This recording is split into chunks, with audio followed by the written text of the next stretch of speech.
संध्या सिंह जी। श्री हरिवंश महाराज जी। महाराज जी, मैं श्री जी की शरणागत हूँ। प्रतिदिन सत्संग एवं एकांतिक वार्तालाप सुनती हूँ, नाम जप भी कर रही हूँ, लेकिन दुर्गुण दूर नहीं हो रहे महाराज जी। दोष दर्शन करना, आलस्य, प्रमाद भी बहुत है। मैं अपनी तरफ से पूरा प्रयास करती हूँ, लेकिन आदत सुधर नहीं रही महाराज जी, मुझे कृपा करें। अंदर से शरणागत होइए, अंदर से पुकारिए और उनमें अरुचि पैदा कीजिए। जो भोगों में रुचि है, अनुकूलता में जो रुचि है उसमें अरुचि पैदा कीजिए। अनुकूलता, प्रतिकूलता, सुख दुख, लाभ हानि, मान अपमान, यही सब द्वंद्व हैं।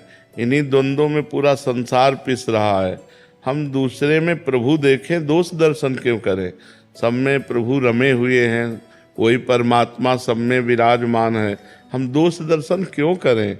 हमने ठेका ले रखा है क्या सृष्टि का कि हम किसी के गुण देखें, किसी के दोष देखें? सब में भगवान है। जिसको जैसी बुद्धि दिए वैसा वो कर रहा है। हम यही देखेंगे तो हमारा पतन हो जाएगा, हमारा परमार्थ नष्ट हो जाएगा।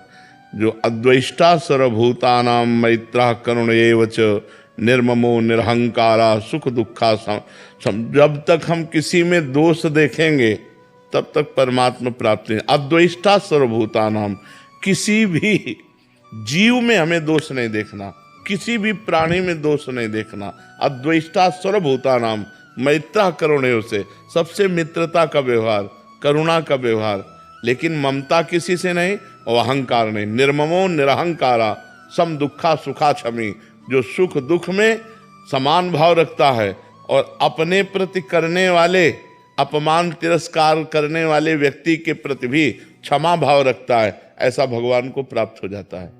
जो किसी भी जीव में दोष दर्शन नहीं करता, सबसे मित्रता करुणा का व्यवहार करता है, जो ममता रहित और अहंकार रहित होता है, जो सुख दुख में समान भाव रखता है, जो क्षमावान पुरुष है, वो भगवान को प्राप्त हो जाता है, परमात्मा को प्राप्त हो जाता है। तो यदि हम श्री जी के शरणागत हैं तो हमको सुधार करना चाहिए। जैसे हमें इनमें दोष दर्शन दिखाई दिए तो तुरंत हमें पलट कर सोचना चाहिए, नहीं नहीं, मेरी दृष्टि खराब है, इनमें तो भगवान विराजमान है, मैं दोष दर्शन कर तो नष्ट हो जाएंगे। धीरे धीरे सब में भगवत भाव करो, दोष दर्शन करना नष्ट हो जाएंगे। और सही पूछो तो दूसरों में दोष नहीं है। हाँ, जब तक वो दोष अपने में नहीं होगा तब तक दूसरे में नहीं दिखाई देगा।